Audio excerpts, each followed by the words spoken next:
मैं प्रेम। आज आपको हम पढ़ाने जा रहे हैं कंप्यूटर एजुकेशन में इंट्रोडक्शन। So friends, introduction.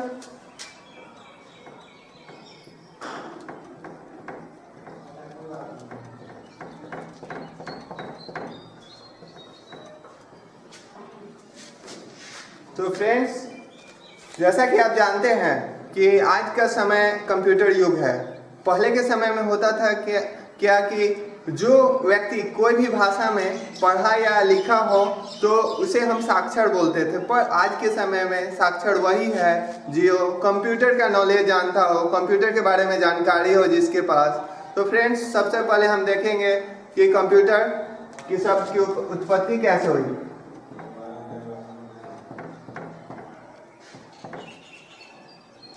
तो फ्रेंड्स, कंप्यूटर शब्द की उत्पत्ति कंप्यूट वर्ड से हुई है, जिसका मतलब होता है कैलकुलेट।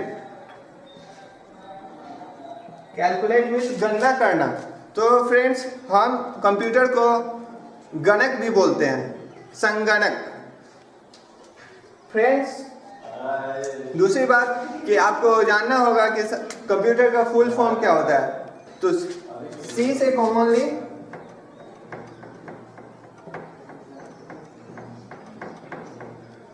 ओ से ऑपरेटर,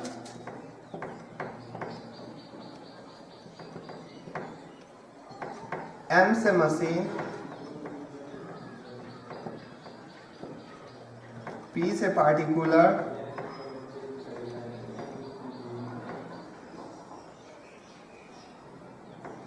यू से यूजर, टी से ट्रेड,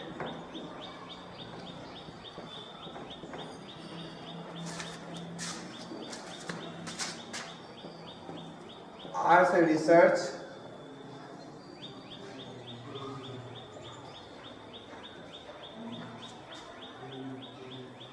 ई से एजुकेशन,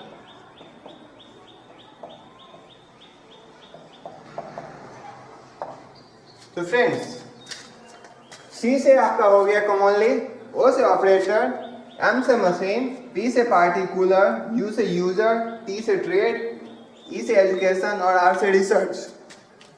तो आप जानते हैं कि कॉमनली का अर्थ होता है सामान्य रूप से, ओ से ऑपरेटर, ऑपरेटर का अर्थ हुआ चलाने वाला, एम से मशीन, मशीन मतलब समझते होंगे यंत्र होता है, पी से पार्टिकुलर मीन्स विभिन्न रूप से, यू से यूजर मीन्स उपयोगिता, टी से ट्रेड, ट्रेड मीन्स व्यापारी संबंधी लेन देन, ई से एजुकेशन, एजुकेशन मीन्स शिक्षा और आर से रिसर्च, रिसर्च मीन्स अनुसंधान। तो फ्रेंड्स, अब हम देखते हैं कंप्यूटर को कैसे स्टार्ट करेंगे। फ्रेंड्स, जैसा कि मैंने आपको बताया है कि आपको मैं बेसिक लेवल से अप टू बैंकिंग लेवल तक पढ़ाऊंगा, तो आप धैर्य बना के रखें। और आप हमारे चैनल पे नए हैं तो हमारे चैनल को जरूर ही सब्सक्राइब करें। तो फ्रेंड्स, सबसे पहले देखेंगे कंप्यूटर को स्टार्ट कैसे किया जाता है। How to start computer. Friends, ये आपका मॉनिटर हो गया, ये आपका सीपीयू हो गया, ये आपका कीबोर्ड, ये आपका माउस, ये आपका यूपीएस।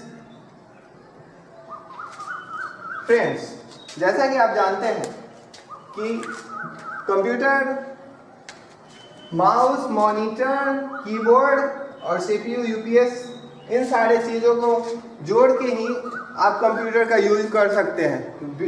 इनमें से कोई भी एक चीज़ की कमी के वजह से आपको भारी दिक्कत होगी। तो फ्रेंड्स, सबसे पहले हमें देखना है कि कंप्यूटर को स्टार्ट कैसे करते हैं। ये आपका रीस्टार्ट बटन हो गया, ये आपका पावर बटन और ये आपका पावर बटन। सबसे पहले हम यूपीएस का बटन को प्रेस करेंगे। यूपीएस के बटन को प्रेस करने के बाद जब यहाँ पे ग्रीन कलर की लाइट जलने लगे तो आप समझ जाएं कि हमारा यूपीएस चार्ज है और ये ऑन हो चुका है। उसके बाद हम सीपीयू के पावर बटन को प्रेस करेंगे तो जिसके बाद से ये यहाँ पे भी ग्रीन कलर की लाइट जलेगी। उसके बाद हम मॉनिटर के पावर बटन को प्रेस करेंगे। उसके 5 मिनट बाद वेट करने के बाद हमारा सिस्टम पूरी तरह से स्टार्ट हो जाएगा, ओपन हो जाएगा। तो फ्रेंड्स उसके बाद अब हम देखते हैं सारे पार्ट के बारे में। ये हमारा मॉनिटर हो गया जो कि एक टीवी के आकार का होता है। आज के समय में जो मॉनिटर आते हैं वो एलसीडी टीवी के जैसे होते हैं, जबकि पहले के समय जो मॉनिटर आते थे वो पुराने ज़माने के टीवी जैसे थे। पहले के मॉनिटर को टीएफटी मॉनिटर कहते हैं और आज के मॉनिटर एलईडी और एलसीडी दोनों में उपलब्ध हैं। तो फ्रेंड्स जैसा कि आप जानते हैं कि ये सीपीयू है, इसका पूरा नाम होता है सेंट्रल प्रोसेसिंग यूनिट। सीपीयू का पूरा नाम होता है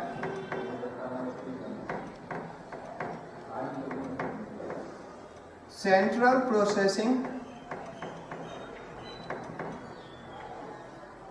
यूनिट। इसे कंप्यूटर का ब्रेन भी कहते हैं।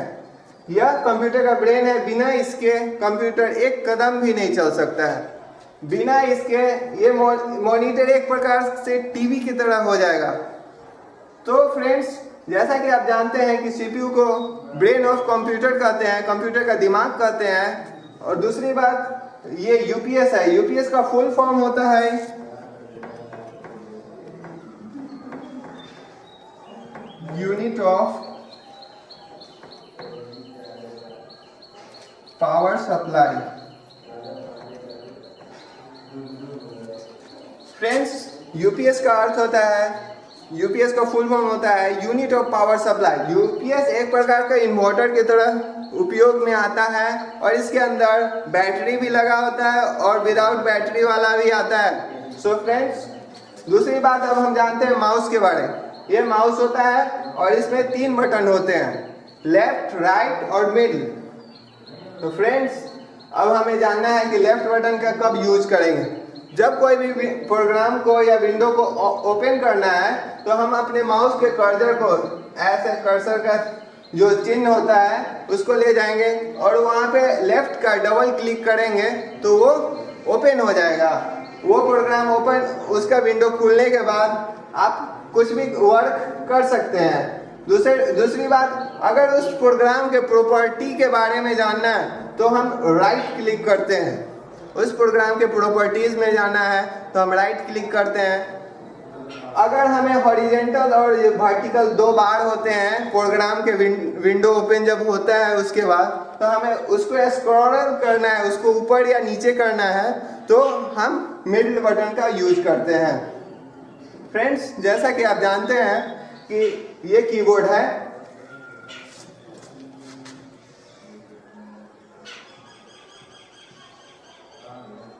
और ये माउस है। इसमें 106 बटन होते हैं, इसमें 12 फंक्शन की होते हैं और आपके 10 न्यूमेरिक बटन होते हैं और अल्फाबेटिकल बटन 26 होते हैं। फ्रेंड्स जैसा कि आप जानते हैं कि कंप्यूटर के फादर चार्ल्स बेबेज को कहा जाता है। उन्होंने ही कंप्यूटर का आविष्कार किया था। और माउस के फादर डगलस हैं। 1971 में माउस का आविष्कार हुआ। उससे पहले बिना माउस के ही कंप्यूटर का यूज किया जाता था। और हम जानते हैं जैसे कि पहले जो प्रोग्राम यूज होते थे वो डॉस पे होते थे, जिसके वजह से हमें कीबोर्ड का ही ज़्यादा यूज करना पड़ता था। आज के समय में भी बहुत सारे कंप्यूटर हैं जो डॉस पे आधारित विंडो है, तो डॉस से ही उसको यूज किया जाता है। फ्रेंड दूसरी बात हम जानते हैं कि हमें सबसे पहले एक चीज देखना है, तो ये कंप्यूटर वर्क कैसे करता है, ये सबसे ज़्यादा इम्पोर्टेंट है। तो हमें समझना होगा कंप्यूटर कैसे वर्क करता है।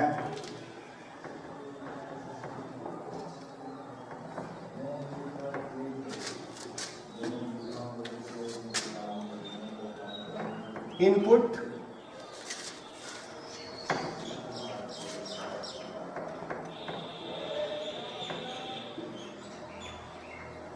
प्रोसेसिंग,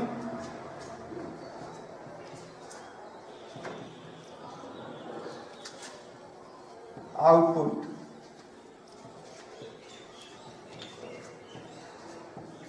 तो फ्रेंड्स, ये 3 प्रक्रिया कंप्यूटर में होते हैं।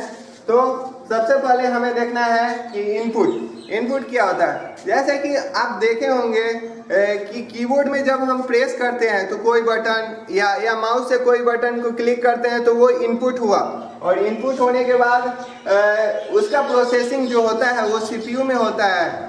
उसके बाद हम उसे जो देखते हैं कि मैंने कौन सा की प्रेस किया या मैंने कौन सा फाइल ओपन किया, उसको देखने के लिए आउटपुट के यूज होता है, वो होता है हमारे मॉनिटर में। दूसरी बात फ्रेंड्स, कंप्यूटर 2 चीज़ों से बना होता है, हार्डवेयर और सॉफ्टवेयर। हमें जानना है चाहिए कि हार्डवेयर होता क्या है।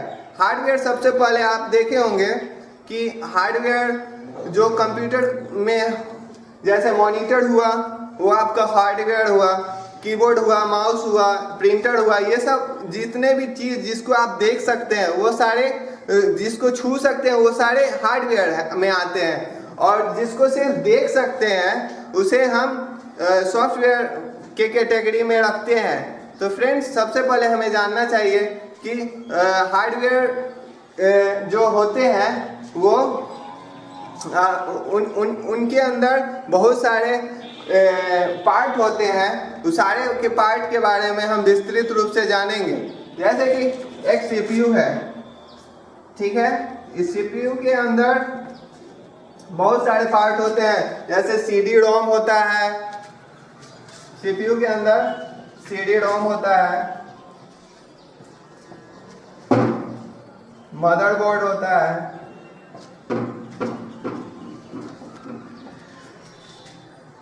हार्ड डिस्क होता है,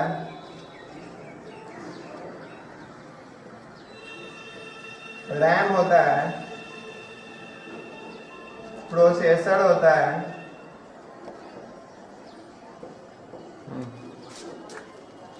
फ्रेंड्स, जैसा कि आप देख रहे हैं कि एक सीपीयू के अंदर इतने सारे पार्ट होते हैं, और बहुत सारे ये सारे पार्ट एक केबल से जुड़े हुए रहते हैं।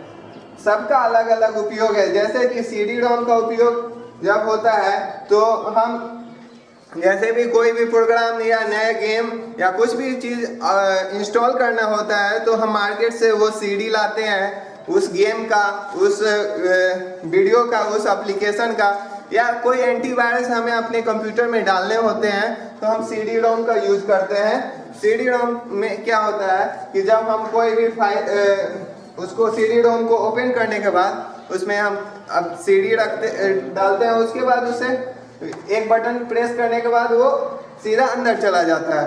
उसके बाद हम जो भी प्रोग्राम या जो भी गेम है उसको हम इंस्टॉल कर लेते हैं। तो फ्रेंड, जैसा कि आप जानते हैं ये हार्ड डिस्क बहुत प्रकार के आते हैं, ठीक है। हार्ड डिस्क जो होता है वो बहुत प्रकार के आते हैं। हार्ड डिस्क में आपका 1 GB का हार्ड डिस्क होता है, 1 TB का हार्ड डिस्क होता है, मतलब 500 GB का हार्ड डिस्क आता है। बहुत सारे टाइप के हार्ड डिस्क आजकल मार्केट में उपलब्ध है। रैम, जैसे कि आप मोबाइल एक छोटा सा, वो भी एक हैंड हेल्ड कंप्यूटर होता है, उसमें भी रैम होता है। बिना रैम का वो फास्ट काम नहीं कर सकता है, क्योंकि पहले के समय में जो मोबाइल होते थे उसमें रैम की कैपेसिटी बहुत कम होते थे, जैसे 1 GB, 2 GB, पर आज के समय में 6 GB, 8 GB तक के रैम वाले मोबाइल और कंप्यूटर उपलब्ध है मार्केट में, जिनकी गणना करने की कैपेसिटी, जिनका यूज़ करने का कैपेसिटी अधिक है। उनके वजह से आज के समय में हमारा कंप्यूटर 7th जनरेशन में पहुंच गया है, और हम आज कंप्यूटर पे बहुत ही तेज़ी से कोई भी कार्य कर पाते हैं। दूसरी बात आपको देखना है कि बता रहे हैं, एक मिनट,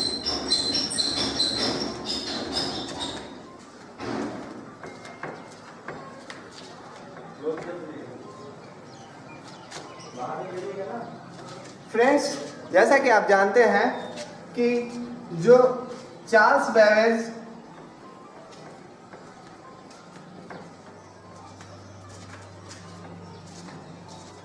ये फादर ऑफ कंप्यूटर हैं।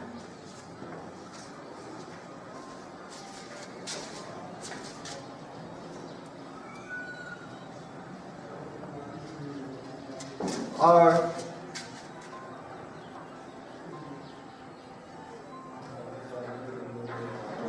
माउस को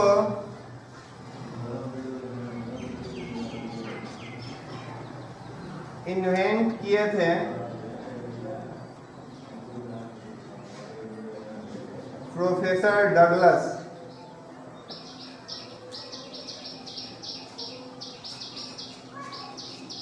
प्रोफेसर डगलस ने माउस को इन्वेंट किए थे।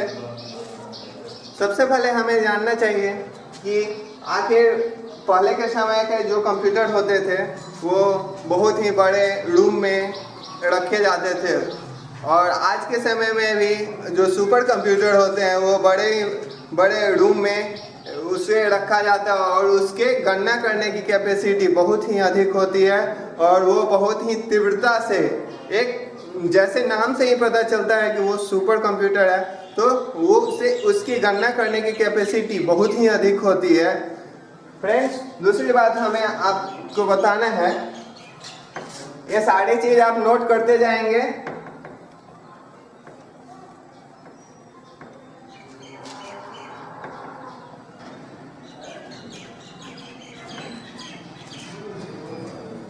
फ्रेंड, जैसा कि आप जानते हैं कि आज के समय में कोई भी वर्क, जैसे कि आप एक छोटा सा एग्जांपल ले लीजिए कि आपको एक पैन कार्ड बनवाना होता है तो आपको एक कंप्यूटर की आवश्यकता होती है, फिर आपको उसे चलाने आना चाहिए, कैसे उस पर वर्क किया जाता है। तो आज का हर एक कार्य कंप्यूटर से जुड़ा हुआ रहता है। आपको अगर राशन कार्ड के लिए अप्लाई करना है, चाहे कोई भी कार्य हो, तो वो बिना कंप्यूटर के माध्यम से नहीं हो सकता है। आज के समय में इंटरनेट के जुड़ने के वजह से कंप्यूटर का विस्तार बहुत ही तेज़ी से हो रहा है, और आज के समय में आप ऑनलाइन जो ये यूट्यूब से पढ़ रहे हैं, यह भी इंटरनेट और कंप्यूटर का देन है, जिसके वजह से आप आसानी से आज के समय में जो ऑनलाइन क्लासेस हो रहे हैं उसका आप लाइव टेलीकास्ट देख रहे हैं। दूसरी बात फ्रेंड्स कि हमें ये देखना है कि अब रैम के बारे में जानना है, ठीक है। रैम का फुल फॉर्म होता है random access memory. Friends, RAM बहुत से टाइप के होते हैं। कुछ रैम होते हैं जैसे कि 4 GB के रैम, 4 GB का रैम। अब हमें जानना है कि आखिर ये जो GB MB इसका फुल फॉर्म क्या होता है, ये हमें जानना बहुत ज़रूरी है। हाँ फ्रेंड्स, और एक होता है रोम। रोम का फुल फॉर्म होता है रीड ओनली मेमोरी। दूसरी बात आप देखेंगे कि आपको हम आज बताने जा रहे हैं कि MB KB ये सारे चीज़ आप सुनते होंगे, पर इसके बारे में आपको नहीं पता होगा। जिसके बाद तो आइए देखते हैं MB KB TB क्या होता है, इसके बारे में हम विस्तृत रूप से जानेंगे।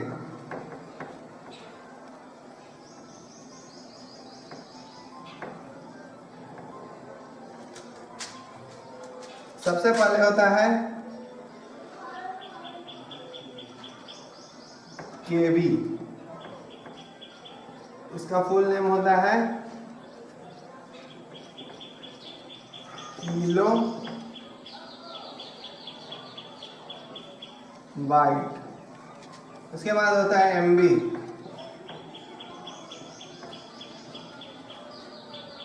Mega bite. उसके बाद होता है GB,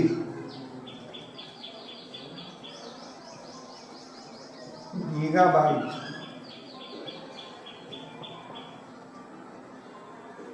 उसके बाद होता है टीबी,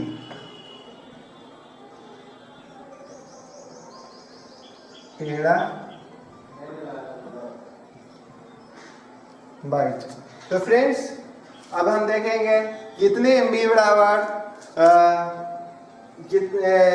एक जीबी होता है और कितने केबी बराबर एक एमबी होता है। तो फ्रेंड्स आप नोट कर लिए होंगे, तो मैं इसे क्लीन कर रहा हूँ।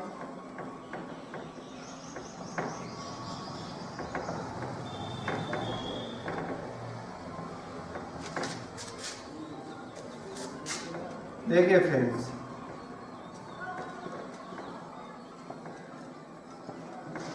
One 1024 kb equal to 1 MB means 1 megabyte.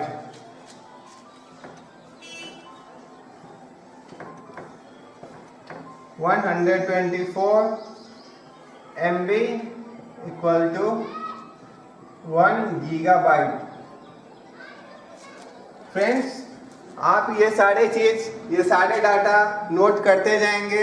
आपको गारंटी के साथ कह सकता हूँ कि कोई न कोई एग्ज़ाम में जो आपके गवर्नमेंट एग्ज़ाम के होंगे उसमें ये इससे क्वेश्चन ज़रूर 1 या 2 आएंगे।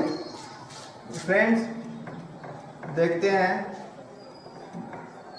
124 GB इक्वल टू 1 TB। ठीक है, अगर आप ये नोट कर लिए होंगे तो इसे मैं क्लीन कर रहा हूं।